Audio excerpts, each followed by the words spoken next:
Hello দর্শক বন্ধুরা, আসসালামু আলাইকুম। সবাই কেমন আছেন? আশা করি যে যেখানে আছেন অনেক ভালো আছেন। দর্শক বন্ধুরা, ফাইনালি ইন্ডিয়ান মার্কেটে Realme 9 Pro এবং Realme 9 Pro Plus এই দুইটি ফোন লঞ্চ হতে যাচ্ছে। এই দুইটি ফোনই 16 ফেব্রুয়ারি ইন্ডিয়ান মার্কেটে অফিসিয়ালি লঞ্চ হচ্ছে। ইতিমধ্যে Realme ইন্ডিয়া তাদের ইউটিউব চ্যানেলে এই দুইটি ফোনেরই ভিডিও দিয়েছে। আরেকটি ইউটিউব চ্যানেলে এই দুইটি ফোনেরই আনবক্সিং ভিডিও দেওয়া হয়েছে। আজকের ভিডিওতে আমরা Realme 9 Pro Plus এই ফোনটি নিয়ে বিস্তারিত আলোচনা করব। Realme 9 Pro Plus এই ফোনটির হাইলাইটেড বিষয় হচ্ছে এই ফোনে থাকছে MediaTek Dimensity 920 5G চিপসেট, আর এছাড়াও এই ফোনে থাকছে সুপার অ্যামোলেডের একটি ডিসপ্লে এবং আরও থাকছে ওআইএস যুক্ত 50 মেগাপিক্সেলের ক্যামেরা। সব কিছু মিলে এই ফোনটি আসলে কেমন হবে? আর যেহেতু ইন্ডিয়ান মার্কেটে 16 তারিখে এই ফোনটি লঞ্চ হচ্ছে, সেহেতু বাংলাদেশের মার্কেটে এই ফোনটি আমরা কবে পাবো, আর এর প্রাইসই বা কেমন হতে পারে, এই সবগুলো বিষয় নিয়ে আলোচনা করব আজকের এই ভিডিওতে। আশা করি পুরো ভিডিও জুড়ে আমাদের সাথে থাকবেন, তাহলে এই ফোনটি সম্পর্কে বিস্তারিত সব কিছুই জানতে পারবেন। আর আপনি যদি আমাদের চ্যানেলে নতুন হয়ে থাকেন, সেক্ষেত্রে আমাদের চ্যানেলটি সাবস্ক্রাইব করে পাশে থাকবেন।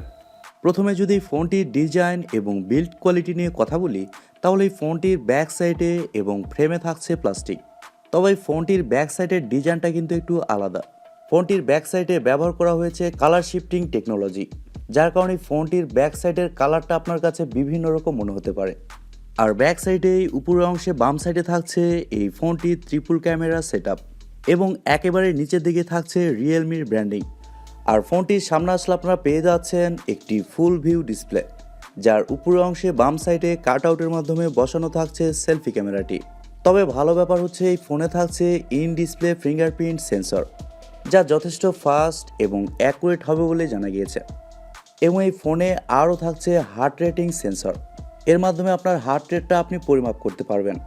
ফোনটিতে এছাড়াও সব ধরনের পোর্টস অ্যান্ড বাটন আপনারা পেয়ে যাচ্ছেন, যেমন 3.5 millimetre headphone jack, type C slot ইত্যাদি। আর এছাড়াও এই ফোনে থাকছে ডুয়েল স্টেরিও স্পিকার্স, যার কারণে ফোনটির অডিও কোয়ালিটি খুবই ভালো হবে। তবে এই ফোনে থাকছে হাইব্রিড সিম কার্ড স্লট, যার কারণে ফোনটিতে আপনি একটি সিম কার্ডের পাশাপাশি একটি মাইক্রো এসডি কার্ড ব্যবহারের সুযোগ পাচ্ছেন। আর আপনি যদি মেমোরি কার্ড ইউজ করতে না চান, সেক্ষেত্রে দুইটি সিম কার্ডই ইউজ করতে পারবেন। আর ফোনটি 3টি কালারে পাওয়া যাবে, ব্ল্যাক, গ্রিন, ব্লু। ওভারঅল এই ফোনটির ডিজাইন এবং বিল্ড কোয়ালিটি আপনাদের কাছে কেমন লেগেছে কমেন্ট করে আপনাদের মূল্যবান মতামত অবশ্যই জানাবেন। আর আমার কাছে ওই ফোনটির ডিজাইন খুবই ভালো লেগেছে। এবারে যদি ফোনটির ক্যামেরা নিয়ে কথা বলি, তাহলে এখানেও থাকছে বিশেষ আকর্ষণ। ফোনটির ব্যাক সাইডে থাকছে 3টি ক্যামেরা, যার মেন সেন্সর হিসেবে থাকছে 50 মেগাপিক্সেলের একটি ওয়াইড সেন্সর আর এটি সনি IMX766 সেন্সর। এই সেন্সরটি খুব দামি দামি ফোনে কিন্তু ব্যবহার করা হয়।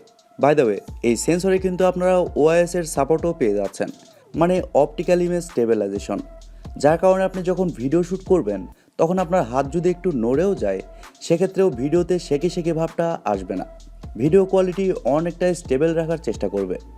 আমার মনে হয় ওআইএস এর বিষয়ে আপনারা অনেকেই জানেন।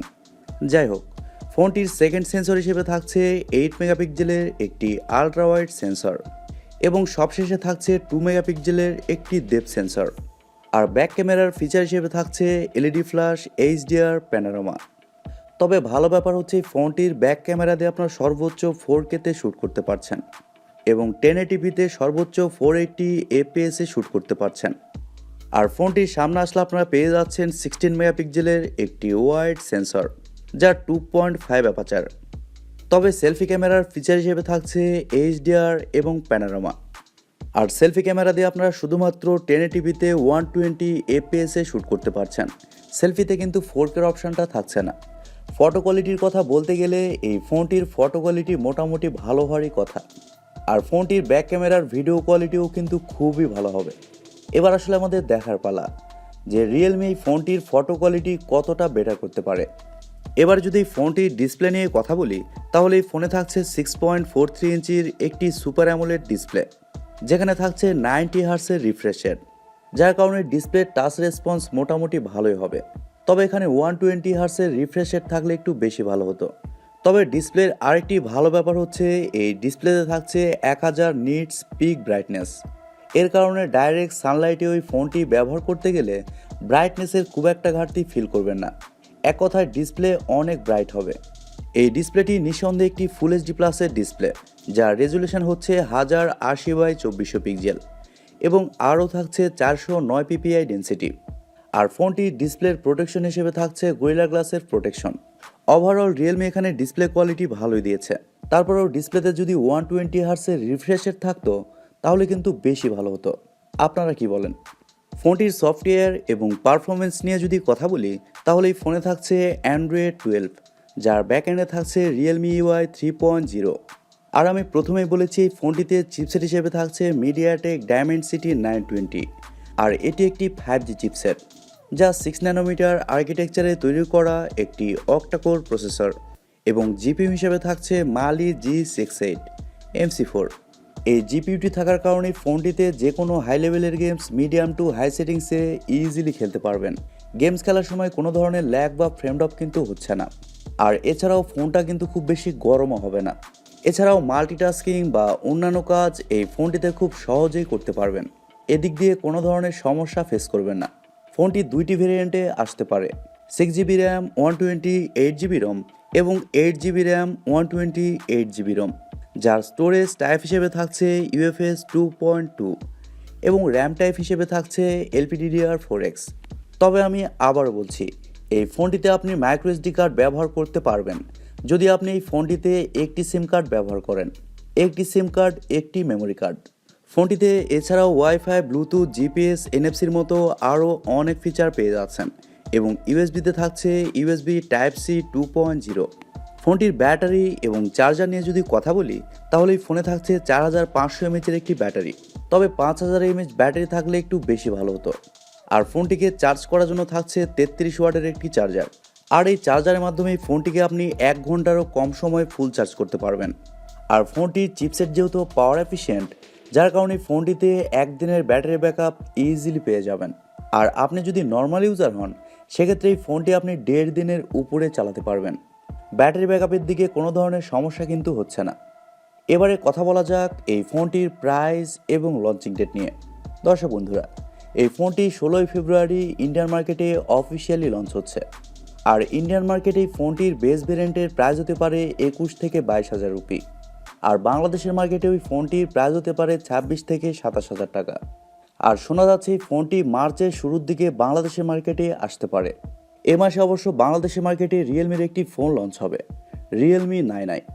আর ওভারঅল রিয়েলমি 9 প্রো প্লাস এই ফোনটিতে রিয়েলমি ভালো কিছু অফার করছে। যেমন এখানে প্রথমত থাকছে ভালো ডিজাইন, আর এছাড়া থাকছে ভালো একটি ডিসপ্লে এবং পাওয়ারফুল একটি চিপসেট, এবং সবশেষে থাকছে ভালো ক্যামেরা সেটআপ। সো আমার মনে হয় এরকম প্রাইস পয়েন্টে যারা ভালো ফোন নিতে চান এবং সেখানে ভালো ক্যামেরা চান তারা অন্তত এই ফোনটির জন্য ওয়েট করতে পারেন। আর আমার মনে হয় 30,000 টাকা বাজেট সেগমেন্টে অনেকে ভালো ক্যামেরার ফোন নিতে চান, বিশেষ করে ইউটিউবিং করার জন্য।